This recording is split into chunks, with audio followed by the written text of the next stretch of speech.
Hello all, welcome to STNIS Academy. Welcome back to our practice series. Science and Technology and Environment practice series లో భాగంగా మనం చాలా వరకు కొన్ని ప్రశ్నలకి వాటి సమాధానాలను చూసాము. ఈ రోజు నుంచి ఇంకొన్ని అంశాలు అయితే మనం చూసుకోబోయే పరిస్థితి అయితే ఉంది. యాక్చువల్లీ కొన్ని రోజులు డిలే అయ్యింది. ఈ ప్రాక్టీస్ సిరీస్ అనేది కొన్ని రోజులు మనం ఆపడం జరిగింది. ఈ రోజు నుంచి మనం కంటిన్యూస్ గా ప్రాక్టీస్ సిరీస్ అయితే కంటిన్యూ చేస్తాం. డెఫినెట్ గా మీకు మా సైడ్ నుంచి కొంతవరకు సహాయ సహకారాలు అందించే పరిస్థితి అయితే ఉంటుంది. అయితే మీలో చాలా మంది ఎగ్జామ్ పోస్ట్ పోన్ అవుతుందా, పోస్ట్ పోన్ అయితే ఎలా ఏంటి ఇలాంటి ఆలోచనలు ఉన్నారు. ఎగ్జామ్ పోస్ట్ పోన్ అవుద్దా అవ్వదా అనే విషయాలను పక్కన పెట్టండి. పోస్ట్ పోన్ అయితే మీకు 2 to 3 టైమ్స్ మీరు రివిజన్ చేసుకోవడానికి సమయం దొరుకుతుంది. అవ్వకపోయినా సమస్య ఏం లేదు. మీరు ఎఫిషియెంట్ గా చదివి ఉన్నారు, సో మళ్ళీ ప్రిపేర్ అవ్వండి, లేదంటే రివైజ్ చేయండి. రివైజ్ చేయడం ద్వారా మీరు ఆన్సర్ చేసే పరిస్థితి అయితే ఉంటుంది. కాబట్టి పోస్ట్ పోన్ అవుతుందా లేదనేది పక్కన పెట్టి మీ ప్రిపరేషన్ అయితే ఆపకుండా ముందుకు వెళ్ళే ప్రయత్నం అయితే చేయండి. ఓకేనా? అయితే ఇప్పుడు మనం ఈ ప్రాక్టీస్ సిరీస్ లో భాగంగా కొన్ని ప్రశ్నల్ని రీసెంట్ గా న్యూస్ లో ఉన్న science and technology and environment కి సంబంధించి, ఎస్పెషల్లీ ఎన్విరాన్మెంట్ కి సంబంధించిన కొన్ని ప్రశ్నలు అయితే ఇప్పుడు మనం చూద్దాం. అందులో మొట్టమొదటి క్వశ్చన్ మనకి ఇచ్చింది ఏంటంటే నేషనల్ క్లీన్ ఎయిర్ ప్రోగ్రామ్ గురించి ఇచ్చామండి. నేషనల్ క్లీన్ ఎయిర్ ప్రోగ్రామ్, దీన్నే ఎన్క్యాప్ అంటారు అనమాట. National clean air programme. అయితే దీని గురించి రీసెంట్ గా న్యూస్ లో ఎక్కువగా ఉంది ఈ అంశం. అందుకోసం దీని గురించి క్వశ్చన్ అయితే తయారు చేయడం జరిగింది. అయితే ఈ క్వశ్చన్ గురించి మనం చదివే ముందు అసలు నేషనల్ క్లీన్ ఎయిర్ ప్రోగ్రామ్ అంటే ఏంటి, అసలు దీని మెయిన్ మోటో ఎలా ఉంటుంది ఏంటి అనేది ఒకసారి చూద్దాం. National clean air programme, national clean air programme వచ్చేసరికి మనకు 2019 లో తీసుకొచ్చారండి. ఈ పర్టికులర్ ప్రోగ్రామ్ ద్వారా ఏం చేయాలనుకున్నారంటే PM10 పర్టికులర్ మ్యాటర్ ఉంటుంది. PM10 PM2.5 అని ఉంటాయండి. ఈ PM10 PM2.5 ని 2024 కల్లా ఎలిమినేట్ చేయాలనే టార్గెట్ పెట్టుకుంటూ ఈ నేషనల్ క్లీన్ ఎయిర్ ప్రోగ్రామ్ అయితే తీసుకురావడం కనిపిస్తుందండి. అయితే ఈ నేషనల్ క్లీన్ ఎయిర్ ప్రోగ్రామ్ అనేది మిడ్ టర్మ్ ప్రోగ్రామ్. అలాగే దాంతో పాటుగా 5 year యాక్షన్ ప్లాన్ ఉంటుంది. ఇందులో 5 year యాక్షన్ ప్లాన్ అయితే ఉంటుంది. ఓకేనా? అయితే మేజర్ గా ఈ నేషనల్ క్లీన్ ఎయిర్ ప్రోగ్రామ్ వచ్చేసరికి నాన్ అటైన్మెంట్ సిటీస్ మీద ఫోకస్ చేస్తుందండి. నాన్ అటైన్మెంట్ సిటీస్ అంటారు అనమాట. నాన్ అటైన్మెంట్ సిటీస్ అంటే ఏంటంటే, ఈ నాన్ అటైన్మెంట్ సిటీస్ అనేవి ఏంటి అంటే నాక్స్, మనకి national ambient air quality index అని ఉంటుంది. నాక్స్ అని national ambient air quality index అని ఉంటుంది. నాక్స్, national ambient air quality index అని ఉంటుంది. దీని ద్వారా ఈ పర్టికులర్ ఏదైతే అంబియంట్ ఎయిర్ క్వాలిటీ ఇండెక్స్ ఉందో ఈ ఇండెక్స్ లో మెన్షన్ చేసిన PM10 అలాగే దాంతో పాటుగా నైట్రోజన్ డైఆక్సైడ్, ఈ రెండు పొల్యూటెంట్స్ ఏదైతే కాలుష్య కారకాలు ఉన్నాయో వీటిని గత 5 years వరకు ఫాలో అవ్వకుండా, స్టాండర్డ్స్ మెయింటైన్ చేయకుండా ఏవైతే సిటీస్ ఉంటాయో ఆ సిటీస్ నే నాన్ అటైన్మెంట్ సిటీస్ అంటారనమాట. ఓకేనా? సో ఈ నాన్ అటైన్మెంట్ సిటీస్ ని మేజర్ గా ఫోకస్ చేస్తూ దాదాపుగా ఇండియాలో 102 నాన్ అటైన్మెంట్ సిటీస్ ని ఈ ప్రోగ్రామ్ లో ఇంక్లూడ్ చేయడం అయితే కనిపిస్తుందండి. ఇది బేసిక్ గా నేషనల్ క్లీన్ ఎయిర్ ప్రోగ్రామ్ సంబంధించిన ఇన్ఫర్మేషన్. సో ఇప్పుడు మనం ఇచ్చిన స్టేట్మెంట్స్ ఏంటో ఒకసారి చూద్దాం. స్టేట్మెంట్ ఫస్ట్ వచ్చేసరికి ఏంటి, it AIIMS to reduce the concentration of PM10 PM2.5 by at least 20% by 2024 with 2017 as the base year. Yes, ఈ 2019 లో వచ్చిన ప్రోగ్రామ్ 2017 బేస్ ఇయర్ గా తీసుకొని PM10 PM2.5 ని 2024 కల్లా 20% వరకు డిక్రీజ్ చేయాలి, తగ్గించాలి అన్నట్టు టార్గెట్ అయితే పెట్టుకోవడం కనిపిస్తుంది. ఎస్, ఆబ్వియస్లీ ట్రూ అనమాట ఫస్ట్ స్టేట్మెంట్. సెకండ్ స్టేట్మెంట్ వచ్చేసరికి city specific action plan have been formulated for 1 or 2 aspirational districts identified for implementing mitigation action under the NCAP, National Clean Air Program. అయితే ఇక్కడ aspirational districts అన్నారండి, జాగ్రత్తగా గుర్తుపెట్టుకోండి. ఏ cities ఇందులో 1 or 2 తీసుకున్నారండి? Non attainment cities. Non attainment cities అంటే ఏంటి? Last 5 years ఆ national ambient air quality index ఏదైతే ఉందో, ఆ స్టాండర్డ్స్ ఏవైతే ఉన్నాయో వాళ్ళ ప్రకారం PM10 PM నైట్రోజన్ డైఆక్సైడ్ ని ఫాలో అవ్వని స్టేట్స్ ఏవైతే ఉన్నాయో, సిటీస్ ఏవైతే ఉన్నాయో ఆ సిటీస్ నే నాన్ అటైన్మెంట్ సిటీస్ అంటారు. సో ఇక్కడ ఆస్పిరేషనల్ డిస్ట్రిక్ట్స్ కాదండి. కాబట్టి సెకండ్ స్టేట్మెంట్ అనేది ఇన్కరెక్ట్. సో ఓవరాల్ గా ఫస్ట్ క్వశ్చన్ కి ఆన్సర్ ఏంటండి? ఏ, ఓన్లీ 1 కరెక్ట్. ఓకేనా? ఇప్పుడు మనం సెకండ్ క్వశ్చన్ చూద్దాం. సెకండ్ క్వశ్చన్ రీసెంట్ గా న్యూస్ లో ఉన్న కొన్ని టర్మ్స్ కు సంబంధించిందండి. ఎస్పెషల్లీ మీరు చూసుకుంటే యూపీఎస్సీ కానీ, అటు టీజీపీఎస్సీ కానీ, రేపు పొద్దున్న ఏపీఎస్సీ కానీ ఇలాంటి టర్మ్స్ మీద ఎక్కువగా ఫోకస్ చేస్తున్నాయండి ఈ మధ్యన. అందుకోసం మనం ఈ టర్మ్స్ గురించి కూడా తెలుసుకోవాల్సిన అవసరం ఉంది. అయితే రీసెంట్ గా న్యూస్ లో 2 టర్మ్స్ ఉన్నాయి. ఒకటి ఏంటంటే సేఫ్ వాటర్ రిలీజర్, ఒకటి స్వాస్, అలాగే సేఫ్ మినిమల్ అల్యూమినియం సఫల్ అనేవి 2 రీసెంట్ గా న్యూస్ లో ఉన్నాయి. అయితే ఇది దేనికి సంబంధించినవి అని అడగడం అయితే కనిపిస్తుంది. అయితే ఈ సేఫ్ సఫలు అలాగే స్వాస్ అనేవి దేనికి సంబంధించినవి అంటే ఈ 2 కూడా less polluting fire crackers. Less polluting fire crackers. అయితే ఈ లెస్ పొల్యూటింగ్ ఫైర్ క్రాకర్స్ అనేవి ఎవరు తయారు చేశారంటే central council of scientific industrial research. Council of scientific industrial research CSIR వాళ్ళు ఈ పర్టికులర్ గ్రీన్ క్రాకర్స్ ని తయారు చేశారు. ఆ గ్రీన్ క్రాకర్స్ లో భాగంగా శ్వాస్ అని, సఫల్ అని 3 టైప్స్ ఆఫ్ గ్రీన్ క్రాకర్స్ అయితే తయారు చేయడం కనిపిస్తుంది. శ్వాసు, సఫలు, దాంతో పాటుగా స్టార్ అంటే ఏంటంటే సేఫ్ థర్మైట్ క్రాకర్ స్టార్. ఈ 3 కూడా లెస్ పొల్యూటింగ్ ఫైర్ క్రాకర్స్. ఇవి ఎవరు తయారు చేశారండి? Council of scientific industrial research వాళ్ళు తయారు చేశారు. ఎందుకోసం అంటే ఆ ఫైర్ క్రాకర్స్ ఏవైతే ఉన్నాయో, ఫైర్ క్రాకర్స్ వలన మనకి హై లెవెల్ ఆఫ్ పొల్యూటెంట్స్ అనేవి రిలీజ్ అవుతున్నాయి. ఎస్పెషల్లీ పర్టికులేట్ మ్యాటర్స్ అనేవి రిలీజ్ అవుతున్నాయి. కాబట్టి ఆ పర్టికులేట్ మ్యాటర్స్ డిక్రీజ్ చేయాలనేది దీని మెయిన్ ఉద్దేశం.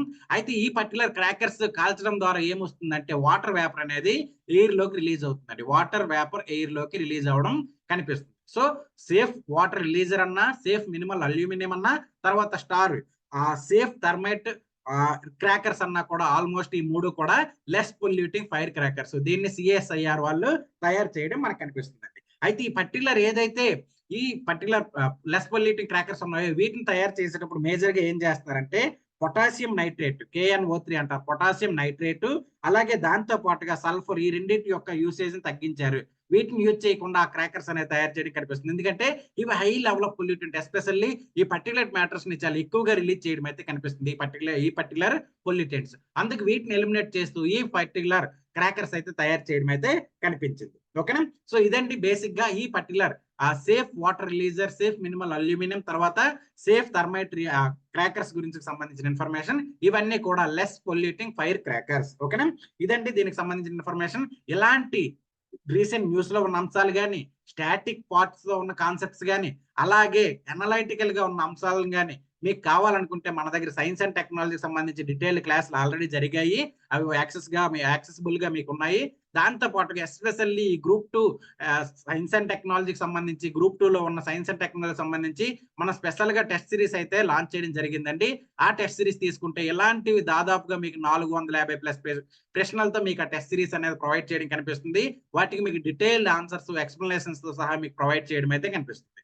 ఈ పర్టికులర్ టెస్ట్ సిరీస్ వచ్చేసరికి మీకు 249 రూపీస్కే ఉంటుంది. కాబట్టి ఖచ్చితంగా మీకు చాలా వరకు ఉపయోగపడుతుందండి. ఎలాంటి క్వశ్చన్లు మీకు కావాలనుకుంటే మన టెస్ట్ సిరీస్ లో జాయిన్ అవ్వండి. ఖచ్చితంగా మీకు చాలా వరకు ఉపయోగపడే పరిస్థితి అయితే ఉంటుంది. ఓకేనా? ఇప్పుడు మనం థర్డ్ క్వశ్చన్ చూద్దాం. థర్డ్ క్వశ్చన్ వచ్చేసరికి local treatment of urban sewage streams for healthy reuse కి సంబంధించి ఇచ్చామండి. లోటస్ HR ప్రోగ్రామ్ సంబంధించి ఇచ్చాము. Local treatment of urban sewage streams for healthy reuse, Lotus HR programme గురించి ఇవ్వడం జరిగింది. అయితే లోటస్ HR ప్రోగ్రామ్ అంటే ఏంటో ఒకసారి మనం బేసిక్ గా చూద్దాం. లోటస్ HR ప్రోగ్రామ్ అంటే ఏంటో బేసిక్ గా చూద్దాం. ఈ లోటస్ HR ప్రోగ్రామ్ వచ్చేసరికి గవర్నమెంట్ ఆఫ్ ఇండియా ఆధ్వర్యంలో డిపార్ట్మెంట్ ఆఫ్ బయోటెక్నాలజీ వాళ్ళు, అలాగే దాంతో పాటుగా నెదర్లాండ్ సైన్స్ ఏజెన్సీ, నెదర్లాండ్ కి సంబంధించిన ఆర్గనైజేషన్, వీళ్ళిద్దరూ కలిపి జాయింట్ గా ఈ ప్రోగ్రామ్ అయితే లాంచ్ చేయడం అయితే కనిపిస్తుంది. సో ఈ ప్రోగ్రామ్ కి సంబంధించిన బేసిక్ అంశాలు ఏంటో చూస్తూ ఇప్పుడు మనం ఈ స్టేట్మెంట్స్ అయితే సాల్వ్ చేద్దాం. ఫస్ట్ స్టేట్మెంట్ ఏమి ఇచ్చారు? It is jointly supported by government of India and government of Sweden. తప్పు. ఎందుకంటే ఇది గవర్నమెంట్ ఆఫ్ నెదర్లాండ్స్ వాళ్ళు ప్లస్ గవర్నమెంట్ ఆఫ్ ఇండియా వాళ్ళు కంబైన్డ్ గా జాయింట్లీ ఈ ప్రోగ్రామ్ అయితే తీసుకురావడం కనిపిస్తుంది. కాబట్టి ఫస్ట్ స్టేట్మెంట్ ఇన్కరెక్ట్. అయితే ఈ పర్టికులర్ ప్రోగ్రామ్ యొక్క ఎయిమ్ ఏంటంటే it AIIMS to demonstrate A novel holistic waste water management approach that will produce clean water that can be reused for various purposes. ఇప్పుడు మనకి అర్బన్ ఏరియాస్ లో, especially cities లో ఆ waste water ఏదైతే ఉందో ఆ వేస్ట్ వాటర్ ని recycle చేస్తూ, బయో రియాక్టర్స్ అలాంటి వాటిని యూజ్ చేస్తూ రీసైకిల్ చేస్తూ, అది కొన్ని పర్టికులర్ పర్పసెస్ కి, బాతింగ్ కానీ, లేదనుకుంటే ప్లాంటేషన్ కానీ, అగ్రికల్చర్ పర్పస్ కానీ యూజ్ చేసే విధంగా వాటర్ ని క్లీన్ వాటర్ గా తయారు చేయాలనే ఉద్దేశంతో ఈ పర్టికులర్ లోటస్ HR ప్రోగ్రామ్ అయితే రావడం కనిపించిందండి. ఇది దీని మేజర్ ఎయిమ్ అనమాట. వేస్ట్ వాటర్ ని క్లీన్ వాటర్ గా కన్వర్ట్ చేయాలనేది ఈ పర్టికులర్ ప్రోగ్రామ్ యొక్క main aim. So second statement correct. Third statement వచ్చేసరికి the partners in the project are IIT Delhi, NEERI, అలాగే energy and resource institute, the energy and resource institute. ఈ 3 institutes కూడా ఈ పర్టికులర్ ప్రాజెక్ట్ లో పార్ట్నర్స్ గా ఉండడం మనకు కనిపిస్తుంది. కాబట్టి ఓవరాల్ గా ఈ local treatment of urban sewage streams for healthy reuse programme సంబంధించి ఆన్సర్ ఏంటంటే C 2, 3. ఒకటో తప్పండి. ఎందుకంటే గవర్నమెంట్ ఆఫ్ నెదర్లాండ్స్ తో టైఅప్ అయితే జాయింట్లీ ఈ ప్రోగ్రామ్ అయితే రన్ చేయడం కనిపిస్తుంది. So Lotus HR programme majorly దేనికోసం అంటే వేస్ట్ వాటర్ ని రీయూజబుల్ వాటర్ గా తయారు చేయడానికి, లేదంటే క్లీన్ వాటర్ గా తయారు చేయడం కోసం వచ్చిన ప్రోగ్రామే లోటస్ HR ప్రోగ్రామ్. ఓకేనా, ఇది దీనికి బేసిక్ ఇన్ఫర్మేషన్ అండి. నెక్స్ట్ ఫోర్త్ క్వశ్చన్ వచ్చేసరికి world air quality report is released by which of the following. Recent గా వరల్డ్ ఎయిర్ క్వాలిటీ రిపోర్ట్ అనేది రిలీజ్ అయిందండి. దీన్ని ఎవరు రిలీజ్ చేశారు అన్నట్టు ఇక్కడైతే క్వశ్చన్ అడగడం కనిపిస్తుంది. అయితే వరల్డ్ ఎయిర్ క్వాలిటీ రిపోర్ట్ వచ్చేసరికి రిలీజ్ చేసింది ఎవరంటే ఐక్యూ ఎయిర్, స్వీడిష్ ఇన్స్టిట్యూట్ వచ్చేసరికి స్వీడన్ ఇన్స్టిట్యూట్ అనమాట. ఇది ఐక్యూ ఎయిర్ వాళ్ళు ఈ particular world air quality report అయితే రిలీజ్ చేయడం కనిపిస్తుంది. అయితే ఈ వరల్డ్ ఎయిర్ క్వాలిటీ రిపోర్ట్ లో మేజర్ ఫైండింగ్స్ ఏంటంటే, మొట్టమొదటి ఫైండింగ్ గా మనం చూసుకుంటే 2023 వచ్చిన రిపోర్ట్ ప్రకారం వరల్డ్ ఎయిర్ క్వాలిటీ రిపోర్ట్ 2023 ప్రకారం చూసుకుంటే టాప్ 3 లో India third most polluted country కనిపిస్తుంది. ఫస్ట్ కంట్రీ వచ్చేసరికి బంగ్లాదేశ్, మన పక్కన ఉన్నదే. అలాగే సెకండ్ కంట్రీ వచ్చేసరికి పాకిస్తాన్, అలాగే థర్డ్ కంట్రీ వచ్చేసరికి India. Third most polluting country in the world ఏదంటే India, according to world air quality report. ఓకేనా, వరల్డ్ ఎయిర్ క్వాలిటీ రిపోర్ట్ ఎవరు రిలీజ్ చేస్తారండి? ఐక్యూ ఎయిర్ వాళ్ళు రిలీజ్ చేస్తారు. దాంతో పాటు ఇంకొక మేజర్ డిసడ్వాంటేజ్ లేదంటే మేజర్ డ్రాబ్యాక్ గా ఇండియాకి ఏం కనిపిస్తుంది అంటే, ఓవరాల్ గా వీళ్ళు టాప్ 50 సిటీస్ తీసుకుంటే, టాప్ పొల్యూటింగ్ 50 సిటీస్ అని తీసుకుంటే అందులో దాదాపుగా 42+ సిటీస్ అనేవి ఇండియా నుంచే ఉండడం అనేది మనం ఇండియాలో ఉన్న పొల్యూషన్ లెవెల్ అయితే అబ్జర్వ్ చేయడం కనిపిస్తుంది. అయితే ఇది ఎగ్జాక్ట్ గా అలా ఉందా లేదంటే వాళ్ళు ఏమైనా ఫేక్ ఇచ్చారంటే అదంతా పక్కన పెడితే ఆల్మోస్ట్ చాలా వరకు కూడా మన ఇండియన్ సిటీస్ పొల్యూటింగ్ సిటీస్ గా కనిపించే పరిస్థితి అయితే ఉంది. కాబట్టి వరల్డ్ ఎయిర్ క్వాలిటీ రిపోర్ట్ ఎవరు రిలీజ్ చేశారండి? ఐక్యూ ఎయిర్ వాళ్ళు రిలీజ్ చేయడం కనిపిస్తుంది. ఓకేనా, నెక్స్ట్ ఫిఫ్త్ క్వశ్చన్ వచ్చేసరికి నాక్స్ అవుట్ అనేది రీసెంట్ గా న్యూస్ లో ఉన్న టర్మ్ అండి. ఈ టర్మ్ దేనికి సంబంధించింది అనేది ఇక్కడ మనము క్వశ్చన్ అయితే అడగడం జరిగింది. మీరు ఒకసారి అబ్జర్వ్ చేస్తే అటు స్టేట్మెంట్స్ సంబంధించిన క్వశ్చన్స్ కానీ, అలాగే సింగిల్ టర్మ్స్ రిలేటెడ్ న్యూస్ లో టర్మ్స్ రిలేటెడ్ క్వశ్చన్స్ కానీ, అలాగే డీటెయిల్డ్ ఎక్స్ప్లెనేషన్ కానీ, ఇలాంటివన్నీ కూడా మన టెస్ట్ సిరీస్ లో మీకు డీటెయిల్డ్ గా ఇవ్వడం జరుగుతుందండి. ఖచ్చితంగా మీకు సైన్స్ అండ్ టెక్నాలజీలో కరెంట్ అఫైర్స్ తో కూడిన స్టాటిక్ ని అందించే బాధ్యతను మేము తీసుకున్నాం. డెఫినెట్ గా మీకు ఈ పర్టికులర్ కోర్స్ అయితే చాలా వరకు ఉపయోగపడే పరిస్థితి ఉంటుంది. కాబట్టి మీరు ఎవరైనా science and technology full course లో జాయిన్ అవుతారంటే అందులో జాయిన్ అవ్వండి. అందులో మీకు detailed material, classes, test series everything provide చేసాము. అలాగే లేదు మేము ఫుల్ కోర్స్ లో జాయిన్ అవ్వమనుకుంటే మీకు టెస్ట్ సిరీస్ ఆల్రెడీ అవైలబుల్ గా ఉందండి. ఆ టెస్ట్ సిరీస్ లో జాయిన్ అవ్వండి. జస్ట్ 249 రూపీస్ కే మీకు 450+ హైలీ ప్రాబబుల్ క్వశ్చన్స్, ఇక్కడ ఏవైతే నేను సెట్ చేస్తున్నాను ఈ questions part of that series అండి. ఆ టెస్ట్ సిరీస్ లో భాగంగా ఉన్న క్వశ్చన్స్ నేను ఇక్కడ చర్చించడం కనిపిస్తుంది. కాబట్టి ఎలాంటి 450+ క్వశ్చన్స్ మీకు కావాలి అంటే మన టెస్ట్ సిరీస్ లో జాయిన్ అవ్వండి. డెఫినెట్ గా మీ గ్రూప్ 2 ప్రిపరేషన్ లో చాలా వరకు ఈ కోర్స్ అయితే ఉపయోగపడే పరిస్థితి అయితే ఉంటుందండి. ఓకేనా, సో ఇప్పుడు నాక్స్ అవుట్ టర్మ్ అనేది రీసెంట్ గా న్యూస్ లో ఉంది కదా, ఇది దేనికి సంబంధించింది అనేది ఒకసారి చూద్దాం. ఈ పర్టికులర్ నాక్స్ అవుట్ టర్మ్ వచ్చేసరికి it is a type of paint that can eliminate harmful air pollutants such as nitrogen oxides and other volatile organic compounds. Yes, true. ఈ నాక్స్ అవుట్ ఏదైతే ఉందో ఇది ఒక పెయింట్ అన్నమాట. ఈ పెయింట్ వచ్చేసరికి ఏం చేస్తుందంటే హార్మ్ఫుల్ ఎయిర్ పొల్యూటెంట్స్ ఏవైతే ఉన్నాయో నైట్రోజన్ ఆక్సైడ్స్, అలాగే వాలటైల్ ఆర్గానిక్ కాంపౌండ్స్, వీటిని ఈ పొల్యూటెంట్స్ ఎలిమినేట్ చేస్తూ తయారు చేసిన పెయింటే నాక్స్ అవుట్ అనమాట. కాబట్టి రేపు పొద్దున్న ఎగ్జామ్ లో హై ప్రాబుల్ ఉన్న టాపిక్ అండి, హై ప్రాబుల్ ఉన్న క్వశ్చన్ అనమాట. ఎందుకంటే రీసెంట్ గా న్యూస్ లో ఉంది కాబట్టి మీరు చూసుకోండి జాగ్రత్తగా. ఖచ్చితంగా మీకు ఇది ఉపయోగపడే పరిస్థితి ఉంటుంది. సో ఓవరాల్ గా ఫిఫ్త్ క్వశ్చన్ ఆన్సర్ ఏంటండి? A, it is a type of paint that can eliminate harmful air pollutants such as nitrogen oxides and other volatile organic compounds. ఓకేనా, ఇదండి ఓవరాల్ గా ఈ ప్రాక్టీస్ సిరీస్ కి సంబంధించిన అంశాలు. కాబట్టి ఖచ్చితంగా మీకు ఉపయోగపడిందని అనుకుంటున్నాను. మీకు ఎవరికైనా science and technology test series లా కానీ, లేదంటే మెటీరియల్ గా కానీ, క్లాసులుగా కానీ కావాలనుకుంటే మన కోర్సులు అందుబాటులో ఉన్నాయండి. మీరు STN IAS అకాడమీ వెబ్సైట్ లోకైనా వెళ్ళండి, లేదనుకుంటే STN IAS అకాడమీ యాప్ లో అయినా వెళ్ళండి. వెళ్తే మీకు demo material, demo videos, demo test available గా ఉంటాయి.